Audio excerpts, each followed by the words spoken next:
Run it up, then run it back. Run it up, then run it back. Run it up, run it back. Run it up, then run it back. Oh, hello and happy Monday. Welcome to Run It Back. Well. Special guest all week long in studio, Georgie Niang. Before we get to Lou, because Lou Will's also here coming at us from his beautiful abode, but welcome. How are you feeling? So good to be here. I noticed you wore a suit on NBA TV, here. so what's, did he tell you to do this? Yeah, I talked to Chandler. He said this was a little more laid back. Yeah, it's more cat. Yeah. More laid You back. can't see Bring her your personality. I'm usually barefoot, so you're dressed up. That's the thing that you can't see. And Happy Lou is here. Lou spent the weekend in Iowa. All things went well, I presume. Everything went well. Shout out to 5-0. Yeah, we did our thing. We had a great weekend. It was an amazing time. Iowa was good to us, but happy to be back in ATL for a few hours. So it's all good. Love that. You lost a golf tournament. I think everybody had a really good weekend. Pretty standard weekend out of my all the way camp. around. We do have some hoops to get to. Yeah, we got excited about a Game 7. That's what you do when you're a sports fan, and unfortunately, this just wasn't that. Big win, blowout win for OKC. 125-93. SGA finishes with 35. Jalen Williams finished with 24-7. Jokic with 20 points. Christian Brown had his 19. Yeah, conference finals. First time since 2016 for OKC. There were a lot of questions. I don't know that everybody bought OKC yet because we needed to see it, George. Do you see it now? Oh, I see it. They were clicking on all cylinders, and then when you get Jalen Williams rolling like he was, my goodness, they are scary just because they defend, and then you have a guy like SGA, Chandler's MVP, and they look like the heavy favorites to take this home. And you know what, when you're a team that's this young too, and I think that's the only thing that we kind of didn't trust was their inexperience. And then they go through a battle-tested series like this where you go up against the Nuggets who have been there before, who have won the championship. An MVP, you know, Jokic is probably going to be runner-up. This is the series that gets them that trust and that confidence going forward that they can beat everybody. And then the biggest game of the playoffs so far of their season, they played their best basketball and absolutely dominated a Game 7. So as a young team, this is exactly what I want on the path to my first championship. Well, that sounds weird saying that out loud. Yeah. First championship. Lou, what'd you think? I mean, this obviously, and we'll get to the Denver situation and health being a pretty bad topic for them yesterday, but that's your team. SGA's your guy. What do you love? I thought they played well. I thought they played with a lot of intention. Didn't make a lot of mistakes. I think they were a driven team in the first half. It was a little shaky, and then the second quarter, they began to pick it up going into the third, and from there, you know, they were coasting it, and they were playing just good basketball. You know, this is a group that's hung their hat on priding themselves on the way that they play defense. And then you got some of the best scorers in the game, and you got one of the best group of guys that love to play together, that share the basketball, they fly around the floor. So on both ends of the floor, they can beat you. They can beat you by being a lockdown defensive team. They can beat you by outscoring you. When you have a team like that that's dangerous and play with intent and are very clear with their goals, it's a hard team to beat. And Denver learned that the hard way in this Game 7 with a blowout. You want to talk a little Alex Caruso? Love to. The Alex Caruso game, as we could maybe call it if we wanted to. A plus 40. I know we don't really love plus minus. I just think when it's a giant number like that, it's worth a quick mention, Chandler. But, you know, they traded for him in the offseason. There's that picture going around, him and the coach back in the G League days. Who'd have thunk it? Here we are. How important has he been? I think this is why they make the move. I think Josh Giddey, the potential, the future, and he had a great year when he went to Chicago, but Alex Caruso, he just fits. He fits this team, this roster better. You don't have to give him the ball. He just plays defense. He's a great dude. And there's probably a lot of other guys that you could acquire that are more talented or sign in free agency than Hartenstein, but they don't fit exactly what they're doing. They're great dudes in the locker room. They're vet guys, and they're bought in on their role. Like I said, you don't have to play through them. They're not going to ever demand play calls. They're not going to be a distraction. They're just going to keep their head down. They impact winning, and it's a perfect style fit for Sam Presti to go and get both of these guys, Caruso and Hartenstein. Oh, you went double for that one. Thank you. I mean, when I saw the $80 million, I was like, wow, that's a lot for Hartenstein. Money. It is exactly what they needed. You can now move Chet to his natural position, the 4. You can play him. You can start him. You can go small still without him. And then Caruso, the same thing.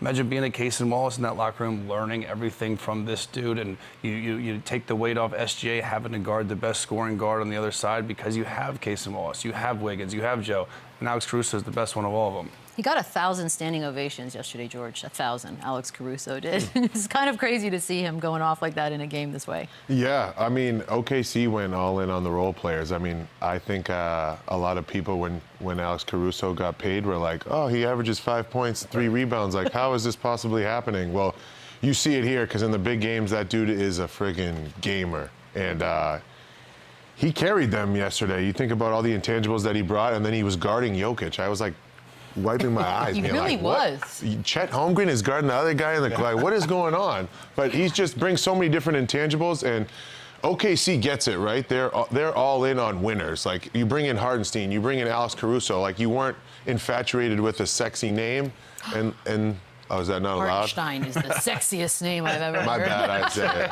it. No, you're right, though. He's completely right. Did And it again, importantly. there's a pecking order in OKC, and everyone just knows their role. They're never distracted, and it's not like maybe they are internally with their agents or whatever. But you never hear Casey Wallace wanting to go and do more. You never hear, Hartenstein wanting to go and be the guy and play through him. It doesn't matter, and they want to win. They play the right way. They're well coached, and I love the picture of Dagnon Caruso. There's How history great is that there. photo? There's trust there. Clearly, Alex wanted to go and play for that dude, and it's working out. This is a team that we thought was very good all year long. They're young. They're getting more mature every single game, every single series. That photo is great. Lou, you want to mention a little Alex Caruso before we go on to Aaron Gordon? My favorite part of the day. To piggyback off what the guys just said. They went out and got 2 guys in free agency in a trade that fits the mold. You got guys that can impact winning that don't necessarily need the basketball. Like, think about what Alex Caruso did in the first round. He was guarding Triple J in the paint and had success guarding him in the paint. The Jokic thing, I don't know. They tried it, and he had some success. Yeah, but, when you win a game like that, again, you got a guy that you can call a Swiss Army knife that can give you a lot of different looks. And, again, he doesn't need the basketball to score. Like, he's not going to have 20 and 30-point nights that's going to jump out to you. His impact doesn't show up on a sheet. Like, I think last night he had 11 points, and probably not his greatest night on offense. I'm sure he can play better offensively, but they don't need him to. They don't need him to be that guy. They need him to go out there, disrupt, guard a guy like Jokic, create mismatches, whether it goes your way or not, and just play hard as hell. And that's what he and Isaiah has been able to bring to this team this year. And now they got an opportunity to actually compete for a championship going up against Minnesota in his Final Four run right here. And so it's going to be interesting to see. But again, like the guys just said, when you go out and get pieces like that, guys that don't need the basketball to be impactful, and you still have an MVP on your team that can go get you 20 to 30 points a night, with more 30s than 20s, and then you got Jalen Williams to go with that. They don't need to score the basketball. So great pickups in free agency and in the trade. Maybe there's another glue guy that's coming available next summer that could. You see it. You see it. Go and make this team even a little bit There better. you go. Chandler's my new agent. Yeah, come on. OKC. I can see that. I can see it. Let's see what the vibe is today in the studio. I can feel it. I can feel it through the screen. Monday. We got to bring the You'll be here Wednesday, Lou. We're so excited. A grade 2 hamstring is no joke. If you've ever had one, it hurts pretty badly. The fact that Aaron Gordon was questionable before this game, everyone thought no chance is he going to play, and then he goes out there and he leads the team in rebounds. Lou, I don't know how he did it. It makes me like him even more. What do you make of his, not just that he did it, but that he wanted to do it and he was as effective as he was? I give AG a lot of credit for listen, this is a great opportunity for him to expand his career. This was a chance for them, to go to the Western Conference Finals, and he's been essential in this series. Like, he's played just as well as anybody. He's been the number 2 guy behind Jokic in this series, keeping a lot of possessions alive on the offensive end, playing bully ball, just being aggressive in the paint. And that hamstring ain't nothing to play with. Everybody knows that. So for it to be a grade 2, for him to go out there and tough through it and try to give the team whatever it is that he had left in the tank, shout out to him. I know the Denver Nuggets fans can appreciate that. I know his teammates can appreciate the fact that he tried to give them an opportunity to win with what he had left. You got to give a guy credit like that when he goes out on the line. His impact doesn't jump out on the sheet. He was 2 for 4 from the field. 11 rebounds, though. 11 rebounds is key. And him trying, just giving himself a chance to go out there and be impactful. I give him a lot of credit for that. Yeah, and I think that's all that the team needed, right? Was this, and by the way, I guarantee you the medical director, the training staff, they didn't want him to play. Like grade 2, this is no, we just saw Steph Curry miss the whole series basically with grade 1. Yeah. Saw dudes miss games with toe injuries. Like this is a real injury that can continue to get worse. What are you trying to say? Who did that? I'm just saying, I think this dude is just really tough. I don't even think it's calling the other guys soft, but this is a hard injury. This should be like a month. This is like a 3-4 week injury, and the dude played on 24 hours rest. So again, I think it's just kudos to him for toughing it out, understanding that this could be possibly our season. We're about to have 4 or 5 months to rehab it. But man, grade 2 to play the next day, that's, I wouldn't have played. Yeah, I don't move fast enough to know what a pulled hamstring feels like. Wait, you've never had a pulled hamstring? Have you? Have you seen me move? I mean, it's still, I've pulled a hamstring. Yeah, we don't go at that kind of speed. Yeah, slow and steady wins the race. Come on now. No, but that was, I think there's a difference. Are you hurt or are you injured? And he put it into a category where, like, regardless of what's going to happen, like, I'm going to go out there with my guys. And I think as an emotional lift in a Game 7, that usually helps. Clearly, OKC is a lot to handle, but I got a lot of respect for guys that are just ballers and go out there and just hoop, and Aaron Gordon did that, and nothing but respect for him because there's a lot of people that wouldn't. Yeah, and by the way, like I think of Aaron Gordon as a great player. I think of the dunk contest. I'm probably now gonna think he's the dude that played through a grade 2 injury, like in the playoffs. Like this is who he is. It's a gutsy, put his career, put his season, his summer on the line for one game. And I think that showed a lot of who he is. So God, he that must was awesome. hurt today. It must hurt so bad today. Just, ugh. Okay. I imagine it's like Varsity Blues, though, back there. Like, and they did a little... Yeah, but it's a weird... Because you can't tape... There's nothing you can do. It just hurts. And it can get all worse. It is. Move slower. Trust PRP. me, I know. Like, you're still going to tear one. So 2023, since winning that title way back when, George, they've now been eliminated in the conference semis back-to-back seasons. All year long, we hear about Jokic needs help. They got to get him help. They fire the coach. They fire the GM.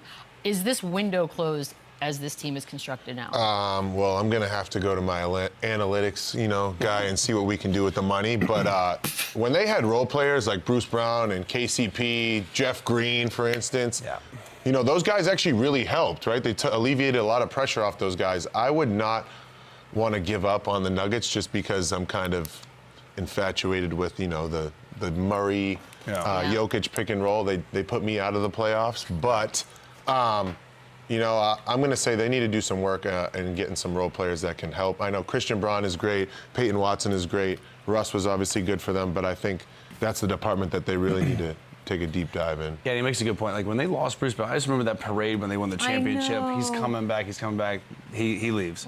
Jeff Green, even he didn't play that much, but he played in spot match. But guys like that matter. KCP matters. And so now you have, again, like he mentioned, Christian Braun, Strawther. He showed some signs, but they really haven't taken that next step. Of Peyton Watson, I thought at this point of his career, he'd be a lot more productive than he is. Russ was great when he was given an opportunity. So I'm not ready to give up on them either. I think all 4 of them are under contract for a lot of money anyway, so the only thing they could do is possibly trade one of them, and I think that would be Michael Porter. He'd be the one to go. It's not going to be Murray. It's not going to be Jokic, obviously. Aaron Gordon, I think, showed that's someone who I want in that locker room. But Porter is the one I think the fans kind of grew frustrated with. He was very inconsistent. He shot extremely ineffective from the field this series. So I know he was playing through an injury too with his shoulder, but I think if they had to make a move, they have some picks. It would be Porter and some picks to kind of better that roster, and because the window is closing. Jokic is he's getting older. Jamal Murray's so this window is this team is built to win now. Yep.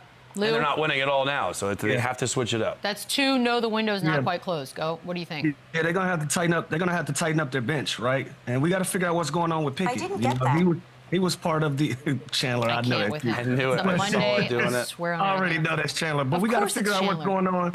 We got to figure out what's going on with Pickett. He was part of the reason of the firing. So they say they wanted him to play more minutes. He's going to have to be more impactful. Peyton Watson is going to have to be one of those guys that's going to have to be impactful. They got to figure out what's going on with Michael Porter Jr. It was alarming to me that they were having a conversation about his involvement and how engaged he were. And then after that, he goes out and tries his best to play with a bum shoulder, and it didn't work out for him. And Jamal Murray is another guy.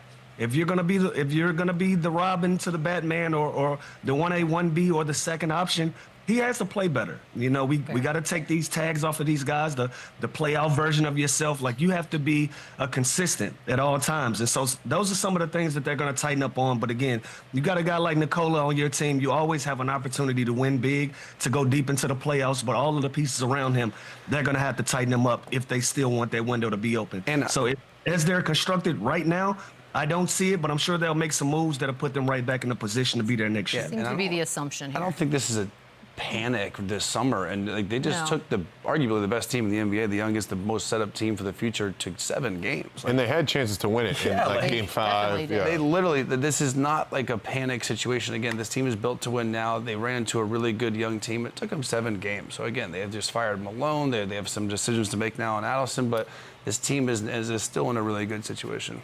Adelman. I know. I was about to make fun of you, but I need you to correct yourself before. Jamal Williams.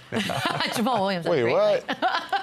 Let's talk about Adelman, because he took over with 3 games left in the regular season. The most logical time, really, for you to fire a coach. Do you think he's earned the chance to come back? You think they're going to try to go get some, I don't know, bigger name? Yeah, I guess there's more vet names out there. You look across who's available, and again, I think the NBA, the head coaching, it's just a cesspool. They just keep hiring and firing. So I'd like to see them give him a chance. I'd like to see them or go and give like a Sam Cassell or someone that hasn't had the opportunity yet, that can relate to players. It's a player's coach that also obviously is great with his X's and O's and development and all that. I think that's what they should do, and I think he's done enough. I think Jokic has his trust, has his respect, and like I said, this team is still in a great position. And so I think this is more of a, they're going to have some heart-to-heart conversations. They're going to meet with Jokic, obviously. I feel like that has a lot of impact. I would think so, right? I mean, you go, if Jokic likes him. But he didn't, again, he just took the best team left to 7 games. Like, no reason to panic. And he came in with 3 games left. So, my bad, Lou. I didn't mean to cut you off. I'm new to this. Do your thing. You the guy in charge today, man. You the one. I'm in your seat, man. I'm wearing Air Forces over here and everything. Hey, listen. I'll take the day. You do your thing. Trust me. Can I take your paycheck? No, listen. I think. Look, I'm gonna skip over that. But I think you did a great job. You know, the only thing for me is I don't know if you necessarily want Joker to be the guy in the huddles every time that we're seeing him on camera, being the most boisterous and the person that's leading these things. So I think they give him another opportunity, but I think they also play the field as well and see who else is out there. Who do they feel like they can get them over the hump? You know, like Chandler just mentioned, I would love to see a guy like a Sam Cassell, who's been an assistant of mine and a personal friend, get a shot. I don't know if this is the job, but I wouldn't mind him getting a shot anywhere in the NBA, you know. So I'm sure they're going to do their due diligence. And Chandler just mentioned it, man. They just took the best team in the West that everybody's considered them being the best team to 7 games. So you don't overreact, you don't panic, but there are a lot of areas that they can clean up, and coaching as well. I think they'll look at him and give him another opportunity, and if they feel like they can get better at that position as well, I'm sure they'll do it. I mean, he deserves his flowers, dude. I mean, there's 3 games left. The GM got fired. The head coach got fired. He came in and actually looked like he had somewhat control over the situation over there. So I give him a lot of credit. I personally didn't know that he had that ability, but after watching some of his sets, his plays, how he coached, being blown out, coming back from being blown out, I was extremely impressed. I think that's your guy moving forward. Yeah, what you can always fire him later if you don't. You see, San Antonio just went with the young coach. Memphis went with the young coach. Their interim coach. Yeah, Doug Christie kept the job in Sacramento, so there's something to count for that relationship and that kind of foundation that they already have. I have a question about that really quickly. How much does the team, the organization, whoever the powers that be, are they on site enough to see the sort of chemistry or how a player and a coach gets along? Like, for example, if you were to come watch them and it seems like everybody's kosher and we're all good, does that mean he has a better shot at keeping the gig? For sure, I think so. I think as long as the locker room has a lot to say with that, and if it's a fun environment and it's, again, you trust that guy, you're run through a wall for that guy, of course that helps. So if you have a personal relationship where this guy can coach you, he can jump you, he can say whatever you want to on the court, and then you know it's not personal, 100%. So that kind of relationship, if he has that with the guys, whether that's in shoot-around or meal or training room or on the flights or the buses, whatever, that 100% matters when you want to, play for that guy on the court. I like that. We're going to take a quick break. I don't know if you guys saw it, but the Knicks won everything over the weekend. Or at least that's what it looked like. We're going to dissect that game when we come back. Run it up, run it back, yeah. Well, it happened. That was the Wi-Fi. New York, really? Back. New York took care of Boston over the way. It wasn't even. This is your team. This was not in Joe. Yeah, love them. A blowout, of course. They go to the conference finals. First time since 2004. Of New York's players over 20 points in this one. It was a hot mess from the Boston side. It literally never, ever even looked remotely positive for Boston by the time this thing even started. Your biggest takeaway from what you saw in the series overall? Just they were the tougher team. I think defensively they were great. They switched up their coverages. They were able to go small, big. And again, this is the Thibodeau where the depth is a concern and the load management with the minutes. But when the playoffs happen and the rotations shorten, it doesn't matter. Their starting five is really good. They were productive every single game.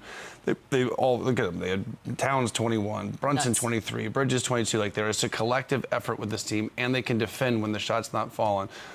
Boston Celtics lived and died by a three-point line all season long. And early in this series, they settled. They took too many shots. We can't even blame the Tatum injury on this either, because with Tatum in the lineup, the Knicks were still a better team. So I think they brought the toughness, they defended, and their starting five was fantastic all series long. Yeah, people talk about Boston and how they were too lackadaisical during the year, blowing 20-point leads. And, well, games 1 and 2, we saw them blow 2 20-point leads. So I think that was kind of the game. When you are a team in the playoffs and you lose both of your home games, it's really just devastating. An uphill battle. And then you have your best player get injured. It was over after game 2. Game 2 was, I think, that was it. Right, Lou? Like, game 2, to have a carbon copy loss to game 1, it just made no sense, and it felt like it just defeated them. Yeah, they lived and they died by the 3. You know, even in the deciding game, they were 12 for 40 from the 3-point line. That was their makeup, and they were willing to die and get exited by them shooting the basketball, and they didn't shoot it well. And I agree with Chandler. New York just seemed to be the more aggressive basketball team. You know, they attacked the rim. They understood the value of still getting 2-point shots, playing with your back to the rim, attacking the basket, playing within the 3-point line. They did all of those things, and they shot the ball well, you know, and they got off to a great start. Anytime that a team gets off to the start that they got off to, winning the first 2 games on the road, then going home and taking care of business as well, they put themselves in a great position. They got off to a great start in this series, and they never looked back. Never really gave Boston a real opportunity, especially with Jason Tatum being down. Even though I feel like they were in head and shoulders above Boston when Tatum was playing, and even afterwards. You know, that was just kind of the finishing punch for him to unfortunately go down. And they finished their breakfast. They finished their business. And I feel like shout out to the New York fan base. Again, it's so fun when they're winning, but they're acting like they won a championship already. I'm scared for New York City if they actually get through it. They're going to turn New York into Gotham City if they actually win this game, this next series. But I love what they did. I love how they're playing moving forward. I was just getting on the injury front too. Like, I hate that the injuries happen, because I feel like that's going to be a built-in excuse. Oh, the Warriors lost because Steph was out. Oh, the Cavs were banged up. You know, no, those teams all played harder. They defended better, and they won the series. And they would have. I don't think it would have mattered the outcome. Maybe Cleveland, when they had the game and they missed all 3, and they still played better that game, but. This was, there's no Jason Tatum again. I hate that he went down, but the Knicks deserve to win this series. But in fairness, this is what's going to happen. If you watch these games, then you really can't use the Jason Tatum excuse. No, not at all. There's context to it. If you just read about it 5 years from now, you'll be like, oh, well, they didn't have their best player. No, they were winning the series, regardless of Tatum or not at that point. Jalen Brunson, of course, getting his team to the conference finals, mentioned the fact that it's been 1,000 years since that happened, which means, George, that we've already started again. Best Knick of all time. That is a conversation that will be going on until they either win it all or they get eliminated. If they go to the finals, let's just say they go to the finals but they lose, is he still very much part of this conversation? Yeah, I think he is. But at the same time, Patrick Ewing is just, when you say New York Knicks, that is like the poster. I wouldn't say child, because he's a grown man, but he's definitely going to be up there. Jalen Brunson has done some phenomenal things since getting into a New York Knicks uniform. He was great in Dallas, but I think what he's taken the Knicks organization to right now is incredible. And I think if he continues to do that, he will surpass the Boston great Patrick Ewing. He's from Boston. Really, you just had to add that little piece of information. Yeah. No one Make asked it that. Again, I think we always like to do this too. We make these rankings, and what's Yeah, we been love there them. three years now. This would be year 3, right? Yeah. It's crazy the impact he's had on this franchise, on this city. I mean, watch the videos of the streets of New York City right now, and that has a lot to do with Jalen Brunson. He's the most clutch player in the NBA. His game just continues to get better. Look, there's greats like Patrick Ewing, the Clyde Frazier's, the Willis Reeds. There's a lot of legendary that were there for years. They were there for 8 to 12 years, and all NBAs. And again, the energy that he's brought back to the city, I think he's in this conversation. He has been fantastic, but. Yeah, go to the finals now. Go to win a championship now. Well, winning that's another story altogether. Then he's not paying for a meal for the rest of his life in New York. Winning's a different thing. Yeah, he's already in that conversation. Obviously, it's subjective. People are going to rank him however they want to rank him, depending on the style of play that you like from your personal favorites. But he's already in that conversation with Willis Reed, with Clyde Frazier, with Patrick Ewing.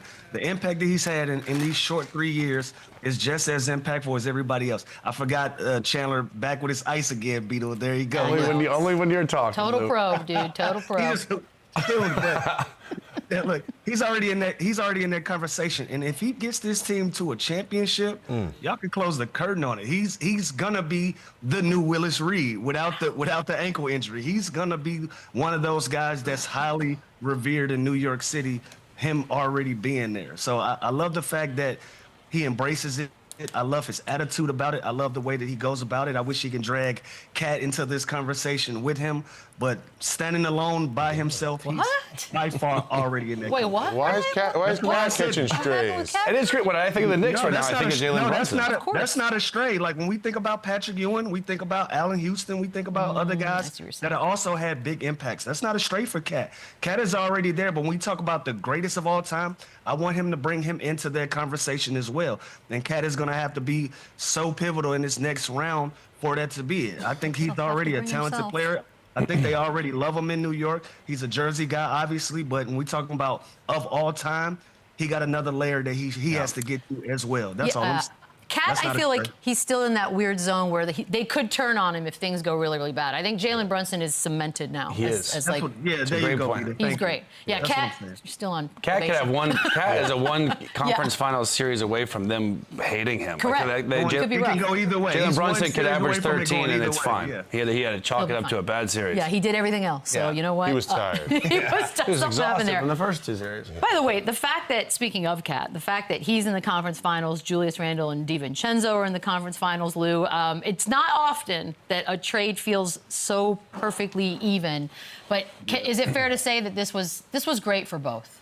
It worked out. It worked out for both sides. They got off to a shaky start for Minnesota. We wasn't sure whether that was the right fit, but you know, we were wrong there, or we were just impatient. It took them some time. It took them some time to figure out for both Julius and DiVincenzo to get their feet up under him in Minnesota and figure out what they needed to do to be impactful for that team. Cat had early success in New York, you know, so we gave them the early vote that they won this trade. And now that you look back, all 3 of these guys are in their conference finals, their respective conference finals.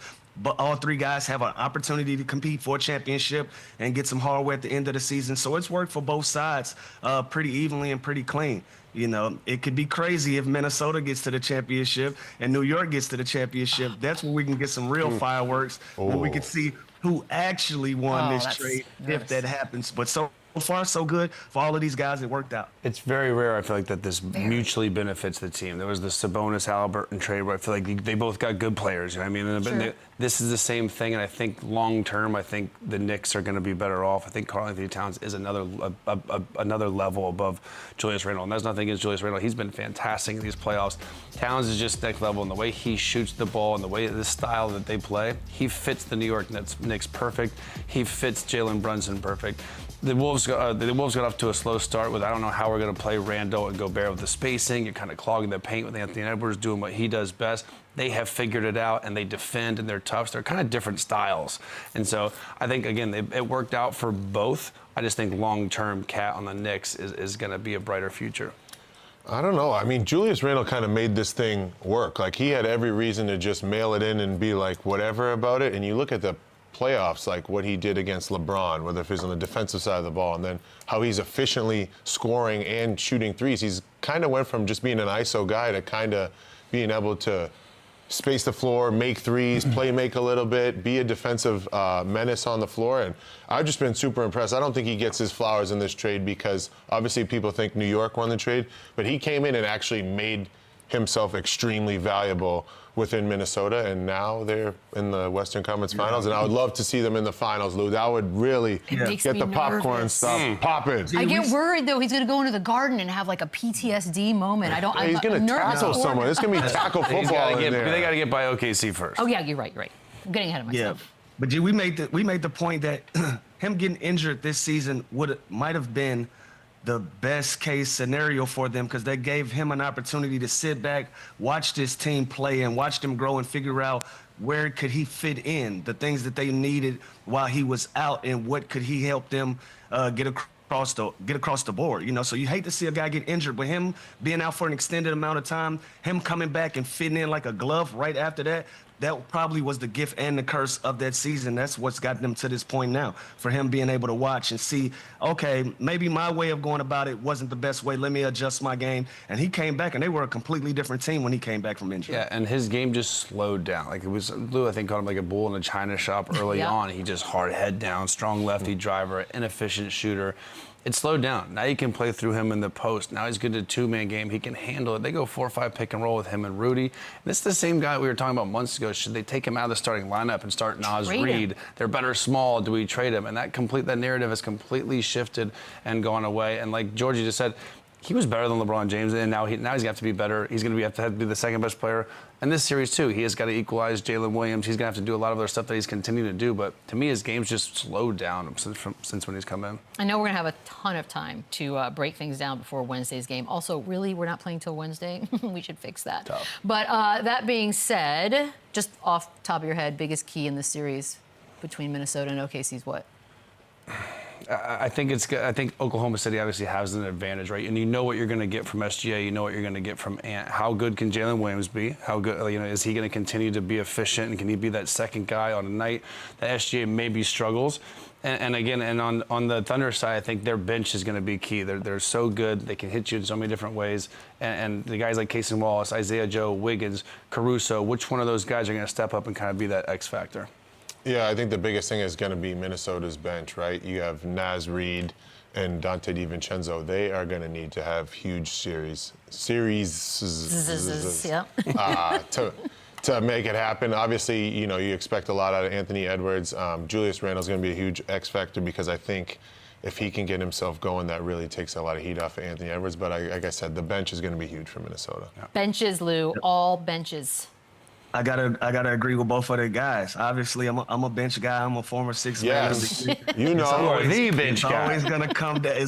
I appreciate that, Chandler. It's always gonna come down to the other guys. When you go to your bench at the end of the first quarter, top of the second quarter, which team is going to be able to withstand having a lead or even going out and getting a lead? Both of these teams have really good benches. They bring two completely different styles. Minnesota bench is more of a scoring bench. They got guys that can go out and get you a bucket, and Naz Reid and DiVincenzo and all of those guys, and they defend as well. On the OKC side, they change by the day. What do you need today? What do we need for this particular game? Those guys, they adjust more. So it'll come down to both of these teams' benches, who can withstand when they have to go to the bench, when you got to make your subs. That's what's going to be the key for me. The Randle-Chet matchup, too, is going to be interesting. That's a long, kind of thinner guy, obviously, and Randle. There's completely different matchups. Chet is going to have his hands full with Julius Randle. So like he's been these first two series, he's got to be aggressive, but he's got to be efficient. He's got to put pressure on Chet every single possession. Just quickly on the Boston side of things, we now know that Jaylen Brown also was dealing with injuries for about the last month of the season with the meniscus. But he did say after this one, he was adamant about it, Lou, that the window's not done. They're not done. There's still work to be, and they'll be back. Do you agree? Do you think that they still have something left?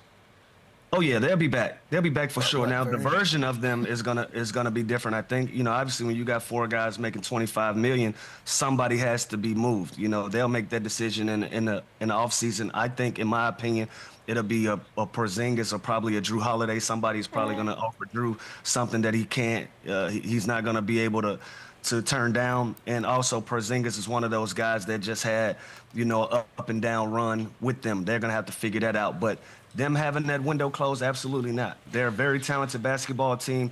Still had a deep playoff run. Jason Tatum is going to be out, so that's going to be something that they're going to be able to plan around and figure out what works for them moving forward. But by no stretch of the imagination is this going to be the end of the Boston Celtics run. But I think this version of them, obviously with Tatum being out, obviously with them having to figure out who's going to stay and who's going to go from their top 4 or 5 players. 1 or 2 of those guys are going to have to go. But I think they go out in free agency. They go get some guys that's going to be able to patch up some of those concerns, and they're still going to roll. Yeah, regardless whether they make a move, this team's going to look different because Jason Tatum's not going to be on the floor. And again, they had some success this year. I think they were 10-2 until one of those last 2 games there without him. And analytically, there's some numbers that prove that they were a better team without Jason Tatum. They're not. And like Lou said, they have these 4 guys that are making a lot of money. And they always talk this new ownership. They're going to have big decisions to make. The second apron, they can't possibly afford these guys. Nope. So this team is going to look different. I don't think their championship window is closing because when you do have a guy like Jaylen Brown, you have Peyton Pritchard on his deal, and you're going to be able to bring back either, you know, a Derek White or who knows what moves they make. But they're definitely going to have some decisions to make. But I think they still come back next season with championship hopes. Like, it's not like Cleveland's not going anywhere. Philly's going to be better next year. There's still a lot of good teams in the Eastern Conference, but the Celtics should be right there. But the team is going to look different.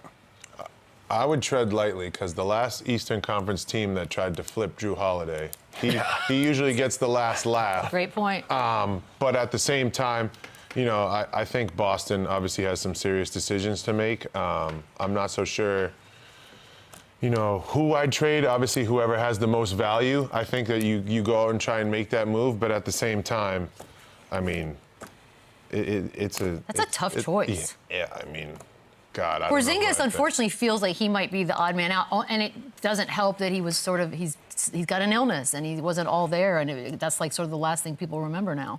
Feels like he might. I think he would be the obvious one, but then again, they are thin, and they got Al Horford, who's 40, and Cornette. Like then they'd have to go and get He's a young 40. They'd have to get some size, but like, and Derek White with his versatility and his defense is so valuable. We just talked about Drew Holiday. I think if I'm another team, that's the guy I want, right? That's the guy that Grant Hill made it a point to get him on Team USA. This is the guy that happens to just be the lucky rabbit's foot everywhere he goes and wins the championship. So I would want to keep Drew Holiday. So to me, I just wouldn't want him with anybody else. Like Milwaukee he went to Portland and Portland to Boston. Like Milwaukee's like, yeah, it's Porzingis to me. He's got to be the one to go, and I think there might even be 2 of them. Yeah, it might actually be 2 of them, by the way. So if you haven't heard yet, this is kind of crazy. We're going to have a champion, a brand new champion. It'll be the 7th time in 7 years. 3 of these teams have never won an NBA championship, and don't at me because the Sonics are their own thing. We're not doing that. So the Knicks were the last ones. They won in 1973. Crazy. We got 4 newbies, ladies and gentlemen. So Chandler, I'll start with you. This feels like a brand new era for this league. It does, and I think it also shows the depth of the NBA right now. There's so many good teams. There's balance. There's not just top heavy. And again, as good as the Celtics and the Cavs were all year long, neither of them are even in the conference finals. And again, a lot of things happen, injuries happen, but I think this is great for the league to have the talent dispersed and kind of spread out throughout the league. And the hunt in the Western Conference this year was nuts with 3 to 8. It came down to the last game. So I think it's fun. I think it's great. I think Oklahoma City's obviously, they're going to be the favorite to win it all, and their future is set up the best. So it'll be awesome for them to kind of get over that hump and get their first championship. Yeah, get over the hump, George. It's kind of crazy. We got a brand new champ. Yeah, I'm excited for it. I like it. Hopefully, you know, this continues to add some diversity to the NBA ground of championship winning. I think it's going to be pretty cool. I don't know who's going to win this one. It's a toss-up. I mean, obviously you think Oklahoma City, but it will be cool to see a team win their first one. Yeah. It is kind of exciting, Lou. Yeah, like we talked about the changing of the guard, right? And all 4 of these guys that are heads of their teams were in that conversation. So for them to all have an opportunity to win their first ring, and think about the guys that aren't in the playoffs still. You know, you still got LUKA's at home. Joker just got sent home. We got so many of our young stars that are going to have something to say about this next year. So looking at the new guys having a chance to win a championship, they're going to be motivated as well. But the NBA is in great hands. So much young talent, so many different guys holding their end of the bargain, being exactly who we thought they were in their young careers. and having a chance to go win a ring. It's an exciting time to be a fan. And it's probably not what we expected, but think about the matchups at the guard position with Brunson and Halliburton and Anthony Edwards and SGA. Like, it's going to be excited no matter who wins. Good billing. I'm all in for all of this. We got to take a quick break. Giannis did a little Q&A. He's got a favorite city in the league. Duh. We'll be right back to talk about that. Run it back, run it up, run it back. All right, so Q&As on social media can sometimes get you in trouble. I don't know about this one, though. Giannis said in one of those, Lou, that New York is his favorite city to play in on the road. Whose is it not, Yeah, Lou? it's not this. Is this giving away anything? No, it ain't giving away anything. You know, we're gonna highlight what we want to highlight. In that same Q&A, he also said he liked the Florida cities as well. Florida cities is wrong with the Florida cities? Tallahassee. Louis? Like, which cities? That's what I'm saying. So does that give Orlando a play? Does that No, because he wasn't. You just should have said talking about- Miami. yeah, he wasn't talking about Orlando. He said Stop it. Florida cities. We can't make up his mind No, for we him. can't That's without what he said. He said Florida cities with an E and an S at the It's a end. lie. The only thing that's interesting is obviously the big rumors are that he's either the Knicks and the Nets are in play. So But the fact that it's he's not gonna doing be. this Q&A saying these are his favorite cities to go to, the timing is just weird, but like, duh. Look at us being media guys. Whatever. He just did it. All of us get on a plane and have a glass of wine and want to pass some time, and we do a Q&A from time to time, and just to have some fun with the fans. But obviously, we're gonna highlight right? what we want to highlight, man. Like Yeah. we're talking about. We heard New York, but he also said a lot of stuff. I don't give it too Yeah. much mind. I don't know if he's playing mind games or trying to make a statement here with this He's Q&A. having I don't fun. really read much. Sometimes you need a little ego boost when you're feeling down on You need to be A little courted. attention. something. That too. Yeah, I need That attention too. sometimes too. Oh, buddies. Yeah, What's going that on? too. Yeah, you He want to also, feel if you pretty see the again. whole Q&A too, he did talk about Milwaukee Oh, wait. and like the Brewers and like, so he did a little bit of everything. I just think the timing of it was a little interesting. It's weird because Michelle Denise Beadle said over a year ago that he would be a Knick at some point, so that could happen. But now I've already committed to the Spurs thing. So What's the that's- timing though? that's not I'm happening. curious about the timing. It's just the rumblings about, you know, the net. Nets or the Knicks or He was him in New leaving, York him the unhappy, and then you do it, day and then you Q&A, and yeah, you go to New York the day after, and now you're saying New York's your favorite city. It Like, is. it's just a little interesting. It would have So been we're more skipping interesting over- if he we're said like, skipping over the Florida part, right? yes, we are. Well, yeah, because once you say Florida cities, you took Yeah, that was a takes the little validity passive out. aggressive. Yeah, You would have said Miami, I would have been like, ooh, maybe. no state tax, though. We do understand what he means by that. There's an anonymous Eastern Conference executive says. Anonymous, next. No, I like this. Who is a good one. cares? Yeah, Put your name on it. No, but this is positive. Put That if you address put on it. Giannis on the Spurs with Wemby, they would be the favorites to win the title. Do you agree? That got you excited over there, huh? Yeah, it did. That'd be really tough to score in the paint, but luckily that I shoot three-pointers, that wouldn't affect me playing. No, but Chandler, let's boycott. We're not giving no anonymous sources. Yeah, any, say less. Guys, but it's any positive. It's a positive one. boycott. We don't care. Fine, We'll make up a name. boycott it. Put an address on it. Yeah, but it wouldn't be a dangerous team. And Okay, I was get going to say, how about the sentiment? Do we agree with the sentiment? It would be, boycott. yeah. We Like, boycotted like, for if 3 I, like, seconds. if you, Yeah, all right, yeah. Sham said it, I would be like, yeah, okay, this is a nasty not team. an De'Aaron executive. Fox, but I don't. That's why I don't like it when you don't put a name on it. But Giannis with Wemby and that length and all of those role players around them would be a very good team. Would you guys love the whole season? Yeah. Okay, that's going to be great. I thought Lou was going to boycott the show if that happens, because some people will be unbearable to be around. I totally would get that at some point. We got to take a quick break. Another one? Yeah, well, we have to pay stuff. More Say What on the other side. Run it up, That would be awesome. run it back, run it up. What we're doing. Daryl Morey said this is interesting to me. I'm going to go to you first. Joel Embiid, he expects him to play at an MVP level if he comes back. If he comes back. he said if. Again, What? it's weird. It's bad optics. Like, you're the weird general word. manager of a team of a guy who's had historic bad injuries, and then and I don't know if he means if he comes back What else at does he all. mean? Basketball, if he comes back to Philly, but I didn't love this. Like this that if is heavy right there. That's a big if. a And big again, if. we could maybe we're exaggerating a little bit, or reading too much into this. But saying if here matters. No, like it's. Yeah, I mean, I want to give Daryl Morey the benefit of the doubt that he maybe misspoke here, because they're definitely going to try and run it back with this Yeah. team. Nice, well done. No, I think he means if he comes back to like health.